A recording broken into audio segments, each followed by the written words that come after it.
Hindi lang siksikan, hindi na rin na isasara po ang pintuan kaya nababasa ang mga pasahero ng Philippine National Railways, ang pinakamatandang railway system sa Southeast Asia. Dagdag yan sa mga hamon sa bagong Department of Transportation na nitong weekend lang ay ng problema dahil sa nasirang runway ng NAIA. Saksi si Van Marina. Literal na apaw ang sakay ng tren ng PNR rush hour kagabi nang makuhanan sa video ito sa Buendia Station sa Makati. Imposible nang isara ang pinto. Umuulan pa naman. Pag umuulan, may waterfalls na parang nagsisilbing, alam mo yun, curtain, waterfalls curtain bago ka pumasok doon sa tren. So yun yung medyo disappointing. Sa sobrang siksikan, hindi umubrang mambalya ang mga palabas sa pasahero. Kinailangan na silang hilahin ng gwardya. Maging sa loob ng bagon para paraan ng mga pasahero. Sa kuha ng isang hiwalay na tren, may isang umakyat at sumiksik sa handrail na nakakabit sa kisame. Ang tren ito naman nagliyab ang makina sa Santa Mesa Station kahapon.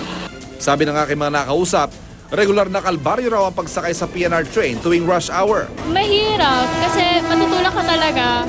So hindi may iwasan yon kasi marami talagang tao. At hindi kataka-taka dahil ang mahigit 100,000 pasahero ng PNR kada araw. Higit pa sa triple ng kapasidad ng lahat ng tren ng PNR na mahigit 40,000 lang. Sobrang siksik talaga, wala nang hangin. Pagpad mga tao, buntis, paglabas ng babae talaga. Grabe. Hindi tinanggi ng PNR na napag-iwanan ng 123-year-old railway system na pinakamatanda sa Southeast Asia. Hindi pa raw makabili ng mga bagong tren ng PNR dahil wala pang pondo.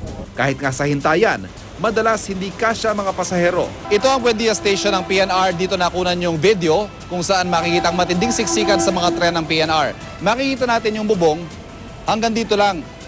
Kaya pag sasakay ka ng tren, hindi pwedeng hindi ka mabasa. Makikita rin natin na hindi ganun kakomportable, walang maupuan at hindi pa man rush hour, ganito na karami ang mga nag-aantay na pasahero. Meron tayong project ngayon ongoing.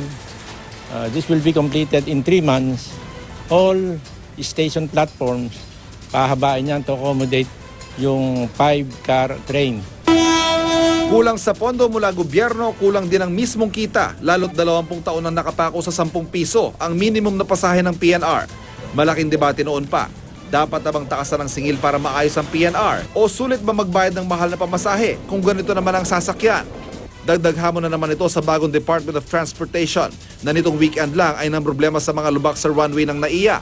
Dahilan para ma-divert o makansela ang ilang flight. Ang mga issue ng transportasyon pa naman, kabilang sa naging laman ng batikos laban sa nakarang administrasyon noong panahon ng eleksyon. Ako si Van Marina, ang inyong saksi.